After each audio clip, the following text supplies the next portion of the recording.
नमस्कार, स्टेट उत्तराखंड देख रहे हैं आप। मैं हूं आपके साथ सोहन सिंह। साल 2020 कोरोना की जद में चला गया, जिसका उद्योग धंधों पर गहरा असर पड़ा है। उत्तराखंड बेस से अछूता नहीं रहा। उत्तराखंड में भी कोरोना की वजह से उद्योग धंधों पर संकट मंडराया है। आखिर अब उत्तराखंड में उद्योग धंधों को लेकर पटरी पर लाने का सरकार का क्या प्लान है, इसी पर हमारे ग्रुप एडिटर आशुतोष श्रीवास्तव ने बात की कैबिनेट मंत्री गणेश जोशी से। हमारे साथ हैं उत्तराखंड सरकार के उद्योग और सैनिक कल्याण कैबिनेट मिनिस्टर गणेश जोशी साहब। आज हम आपसे कई मुद्दों पे चर्चा करेंगे, कई बात करेंगे। क्या प्राथमिकताएं हैं उद्योग को लेकर के उत्तराखंड सरकार की, इस पे विस्तार से चर्चा करेंगे। आपने कोविड काल के दौरान पूरे प्रदेश को काफ़ी अच्छे तरीके से संभाला, क्योंकि आप उसके इंचार्ज थे, उस पर भी चर्चा करेंगे। तो सबसे पहले तो सर हम कि FM TV हम रिलॉन्च कर रहे हैं, इसके लिए आपकी शुभकामनाएं। सबसे पहले FM TV को अपनी ओर से शुभकामनाएं देता हूं, बधाई देता हूं, इसके उज्जवल भविष्य की कामना करता हूं। और आज प्रतिस्पर्धा का युग है, मुझे पूरा भरोसा है कि आपका चैनल आज के समय में अपना अलग से अपना एक आयाम स्थापित करेगा। मेरी बहुत बहुत शुभकामनाएं। Thank you sir. आप तीसरी बार इलेक्टेड हैं उत्तराखंड में मसूरी से, तो एक अच्छा खासा राजनीतिक अनुभव है आपको। सर, इस वक्त उद्योग को लेकर के कोविड के बाद काफ़ी चीज़ें रुक सी गई हैं, उसको वापस पटरी पे लाने के लिए क्या योजनाएं हैं और क्या प्राथमिकताओं को आपने तरजीह दी है? देखिए, जहाँ तक आपने रुकने की बात कही, इस बार हमने कोशिश की थी। पिछली बार की तुलना में इस बार हमने उद्योगों को बंद नहीं होने दिया, क्योंकि माननीय प्रधानमंत्री जी का स्पष्ट मत था कि उद्योग देश की आर्थिकी की रीढ़ हैं, उद्योग बंद नहीं होने चाहिए। जहां पिछली बार कर्फ्यू में या लॉकडाउन में हमारी जो लेबर या कर्मचारी आते थे उनको भी जाने नहीं दिया जाता था, और जिसकी वजह से उद्योग धंधे प्रभावित होते थे। लेकिन इस बार हमने ये सुनिश्चित किया, हमने कहा कि अगर कोई किसी फैक्ट्री की लेबर या कर्मचारी, उसके बाद उसकी फैक्ट्री का अगर उसका आई कार्ड है, वही कर्फ्यू पास होगा। पूरे प्रदेश में सिर्फ एक घटना हुई थी सेलाकुई में, और आधे घंटे के अंदर उसका समाधान हो गया था, क्योंकि वो नीचे जो एसओ था अपनी स्तर से वो कर रहा था। तो हमने उद्योग को बंद नहीं होने दिया। दूसरी, इंडस्ट्रीज में क्योंकि जब ऑक्सीजन की कमी हुई, कई इंडस्ट्री में मैन्युफैक्चरिंग के लिए ऑक्सीजन की आवश्यकता होती है, हमने उसकी कमी को पूरा किया। आज ऑक्सीजन हमारे यहाँ पर्याप्त मात्रा में है। और इंडस्ट्री में कुछ छूट की बात हम लोगों ने कही है, क्योंकि इंडस्ट्री पॉलिसी 2017 जो कि 22 में समाप्त हो रही है, और 2 साल से कोरोना की वजह से दिक्कतें आई हैं, तो हमने केंद्र सरकार से मांग की है कि इसको जो है 2024 तक बढ़ाया जाए। और मुझे पूरा भरोसा है कि हमारा केंद्रीय नेतृत्व, हमारी डबल इंजन की सरकार इसको पूरा करेगा। इसलिए लगातार हम उद्योग धंधों की चिंता कर रहे हैं, और मेरा फोकस पहाड़ पर उद्योग ले जाने के लिए है, क्योंकि समय कम है। अभी तक जितने भी हमारी इंडस्ट्री हैं, या तो हरिद्वार में लगी हैं, या देहरादून में लगी हैं, या उधम सिंह नगर में लगी हैं, या नैनीताल का कोई नीचे का क्षेत्र और टिहरी का निचली, आज पहाड़ में हम पहाड़ की बात करते हैं, और पहाड़ में इंडस्ट्री का कोई अस्तित्व नहीं है। तो मेरी कोशिश रहेगी कि हम 3-4 महीने के अंदर कोई छोटे छोटे उद्योग हम पहाड़ पर ले जाएं। उसका रोडमैप हमने बनाया है, और शीघ्र उसके परिणाम भी सामने दिखाई देंगे। एक हमने अभी जिस प्रकार माननीय प्रधानमंत्री जी ने कोविड के समय स्ट्रीट वेंडर एक योजना शुरू की थी, जो हमारे स्ट्रीट वेंडर गरीब लोग हैं उनके लिए, हमने उसी तर्ज पर एक मुख्यमंत्री स्वरोजगार योजना नैनो, जिसमें 20,000 लोगों को रोजगार देंगे, ग्रामीण क्षेत्रों के लिए हमने शुरू की है। उसमें 10,000 रुपया को छोटा मोटा कुटला बनाने का काम, बाइंडिंग का काम, और 5,000 रुपये सब्सिडी हमारी सरकार देगी। उसको कैबिनेट से हमने पास करा दिया है। हमने महिला उद्यमों के लिए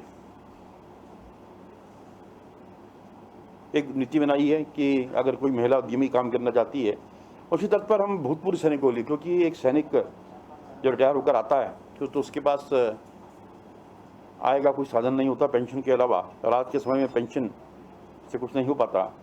तो हम उसके लिए भी एक नीति ला रहे हैं कि जो सैनिक या सैनिक का बच्चा इंडस्ट्री लगाएगा उसको भी हम कुछ छूट देंगे, ये योजना हमने बनाई है।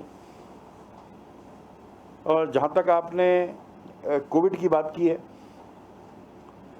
हमने सेकंड फेज में अपनी स्वास्थ्य सुविधाओं को करीब 4 गुना 5 गुना बढ़ा दिया है।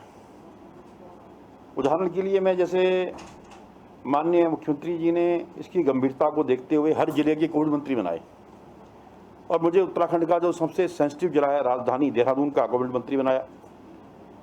जब मैं कोविड मंत्री बना तो हमारे पास 113 जो है वेंटिलेटर बेड थे, जिनको बढ़ाकर आज हमने 700 कर दिया है। हमारे पास 165 आईसीयू बेड थे, जिनको बढ़ाकर हमने करीब 956 कर दिया है। हमारे पास 636 ऑक्सीजन बेड थे, उनको बढ़ाकर हमने 2900 करीब 72 कर दिया है। तो लगातार स्वास्थ्य सेवा को बढ़ाने का काम हमने किया है। हमने हर एक हॉस्पिटल में हमने कोशिश की है कि अब ऑक्सीजन की अगर कमी हो, ऑक्सीजन के प्लांट हमने दून मेडिकल कॉलेज में ऑक्सीजन प्लांट लगा दिया है, हमने कोऑर्डिनेशन में लगा दिया है, मसूरी हॉस्पिटल में लगा दिया है, कैंट बोर्ड में एक नया हॉस्पिटल हमने बनाया है मेरी विधानसभा क्षेत्र में, उसमें ऑक्सीजन प्लांट हमने लगा दिया है, उत्तरकाशी में लगा दिया है। हर जगह हमने कोशिश की है कि ऐसी स्थिति में हमें दिक्कत ना आए, ऑक्सीजन प्लांट हमने वहाँ पर लगाए हैं। मंत्री जी, इस वक्त फॉरेन इन्वेस्टमेंट की भी बात चल रही थी कि काफ़ी इंडस्ट्रीज़ फॉरेन से आपने इनवाइट की है, और उसके लिए पूरा राज्य सरकार ने पूरा एक प्रोफार्मा भी बनाया था, उसको लेकर के क्या अपनी योजना? देखिए, मैं इस संदर्भ में आज प्रधानमंत्री जी के एडवाइज़र खुलबे जी से मिला था, क्योंकि 1.5-2 साल से हमारे यहाँ इंडस्ट्रियाँ जिस अपेक्षा में हमने इन्वेस्टर समिट की थी, हमें उम्मीद थी नहीं आ पाई, क्योंकि कोरोना से भी निश्चित ही प्रभावित हुआ है। हम काशीपुर में अरोमा पार्क बनाने जा रहे हैं, सितारगंज में हम इलेक्ट्रॉनिक पार्क बनाने जा रहे हैं, देहरादून के सेलाकुई में छरबा में हम फार्मासिटी फेज 2 बनाने जा रहे हैं, और आने वाले समय में आपको लगेगा ये सारे काम हमने एक टाइम बाउंड प्रोग्राम सुनिश्चित किया है। हम 3 महीने के अंदर अभी, क्योंकि देखिए हमने जो शेड्यूल बनाया था, शेड्यूल का ध्येय था कि हम इंडस्ट्री को यहाँ पर लाएं और लोगों को रोजगार दें। हम ज़मीन बेचने या कमाने के लिए, लेकिन अब देखने में क्या आया कि आज बीच में अधिकारियों या जो भी कमी रही होगी, उन्होंने ट्रेंड दूसरा किया। मैंने आते ही अधिकारी से कहा कि आप अगर मान लिया हमारा प्लॉट 35 रुपये गज है और 10 साल से नहीं बिक रहा है, तो आपको क्या फ़ायदा हुआ? आप उसकी रेट कम करिएगा, प्लॉट बिकेगा, इंडस्ट्री आएगी, 10 लोगों को जीएसटी मिलेगा और चीज़ें मिलेंगी। अगर वहाँ पैसा अगर को कम मिलेगा और कोई इंडस्ट्री लगती है तो जीएसटी में मिलेगा, वहाँ से पूरा हो जाएगा। उसको हमने 2850 किया था, लेकिन अभी मैंने उसको 2500 करने के लिए कहा। और मुझे पूरा भरोसा है कि शीघ्र ही हमारे जो इंडस्ट्री के प्लॉट हैं वो निकल जाएंगे और उद्योग यहाँ पर आएंगे। तो इन सब विषयों पर आज मैंने खुलबे जी से बात की है, और उन्होंने मुझसे कहा है कि कोई ना कोई एंकर यूनिट हमारे को आप हमें दीजिएगा, और मैं अपने प्रभाव का इस्तेमाल करते हुए, क्योंकि पीएमओ से अगर कोई बात जाती है तो उसका एक मैसेज होता है, तो शीघ्र ही हमारे यहाँ कोई एंकर यूनिट आएगी और जो हमारा ये इलेक्ट्रॉनिक पार्क का सपना ये साकार होगा, और जिससे लगभग 10,000 लोगों को रोजगार मिलेगा। मंत्री जी, जो सबसे बड़ी नीड है उद्योगों के लिए वो बिजली है, तो बिजली की व्यवस्था सुचारू रूप से चलती रहे, इसके लिए कोई योजना या कुछ? नहीं, देखिए, अगर आप तुलना करें अन्य प्रदेशों की, तो उत्तराखंड के अंदर, हमारे प्रदेश के अंदर लगभग 24 घंटे बिजली उपलब्ध है। ये मैं बहुत दावे के साथ कहना चाहता हूँ। अगर हमारे दूरस्थ बॉर्डर का एक माणा का भी कोई गाँव होगा, या इधर पिथौरागढ़ में मुंशेरी का कोई गाँव होगा, तो आप फ़ोन करके मालूम कर सकते हैं, बिजली की कोई दिक्कत हमारे यहाँ नहीं है। तो आने वाले दिनों में उम्मीद की जाती है कि और ज़्यादा विदेशी निवेश आपके उत्तराखंड सरकार हमारी कोशिश है कि अभी मैं कुछ से यहाँ पर मिलने वाला हूँ, बलूनी जी यहाँ पर हमारे संपर्क को देखते हैं, और हमारी कोशिश होगी कि अधिक से अधिक लोगों को उद्योगों के लिए वहाँ पर इन्वाइट किया जाए और उद्योग लगाए जाएँ। ये पीपीपी मॉडल पे भी कुछ आप लोगों का उधर कुछ इंटरेस्ट है या इनवाइट किया जा रहा है कि पीपीपी मॉडल पे बिजनेसमैन आकर के आपके साथ काम करें? नहीं, देखिए कई चीज़ों में पीपीपी मॉडल पर काम कर रहे हैं। उदाहरण के लिए अभी हम एक पुड़कुल से मसूरी के लिए हम रोपवे बनाने जा रहे हैं, उसको हम पीपीपी मॉडल बना रहे हैं। 345 करोड़ उसकी कॉस्ट है। इसी प्रकार मसूरी के अंदर एक जीरो पॉइंट पे मसूरी में एक पार्किंग की बहुत बड़ी समस्या है। जीरो पॉइंट पर एक पार्किंग बनाने जा रहे हैं हम 1000 गाड़ी की, पीपीपी मॉडल बना रहे हैं। जहाँ पर आवश्यकता होती है उसी आवश्यकता के अनुरूप निर्णय लिए जा रहे हैं। और मैं ये कह सकता हूँ कि जितने काम प्रधानमंत्री मोदी जी के निर्देशन में आज, चाहे पहाड़ में रेल पहुँचाने की बात हो, चाहे हमारी ऑल वेदर रोड की बात हो, और अभी तो आभार करना चाहता हूँ माननीय प्रधानमंत्री जी का और माननीय गडकरी जी का, 700 करोड़ की टनल मसूरी के अंदर स्वीकृत हुई है, जिसको बनने के बाद मसूरी की जाम की समस्या का निदान हो जाएगा। इसी प्रकार मसूरी में पानी की बहुत समस्या है, लाखों टूरिस्ट वहाँ पर आता है। और हमारे सांसद माननीय अनिल बलूनी जी जब वहाँ पर आए थे, मैंने उनसे निवेदन किया था और पीएमओ से उनके माध्यम से एक 144 करोड़ की पेयजल योजना स्वीकृत हुई है। यमुना से पानी लिफ्ट कर हम मसूरी में ला रहे हैं। आने वाले 50 साल तक वहाँ की पानी की प्रॉब्लम सॉल्व हो जाएगी। इसी प्रकार सैन्य धाम, जो देश के प्रधानमंत्री नरेंद्र मोदी जी की एक कल्पना थी कि जो मुझे याद है जब मोदी जी देहरादून में आए थे, एक सभा में उन्होंने कहा था कि गंगोत्री, यमुनोत्री, बद्री, केदार 4 धाम यहाँ पर हैं और 5वां धाम सैन्य धाम यहाँ पर बनना चाहिए। उसके अनुरूप सैन्य धाम हम बनाने जा रहे हैं। हमने संकल्प लिया है कि हम जितने भी फर्स्ट वर्ल्ड वार से लेके अभी तक के जितने शहीद हुए हैं, हम उनके घरों में जाएंगे, उनको सरकार की तरफ से एक सम्मान पत्र उनको देंगे और उनके घरों की मिट्टी, उस घर से मिट्टी लाकर एक कलश में उसको सैन्य धाम में लाकर उसका निर्माण करेंगे। और क्योंकि इसको और वहाँ पर हमने म्यूजियम वहाँ पर हम बनाने जा रहे हैं।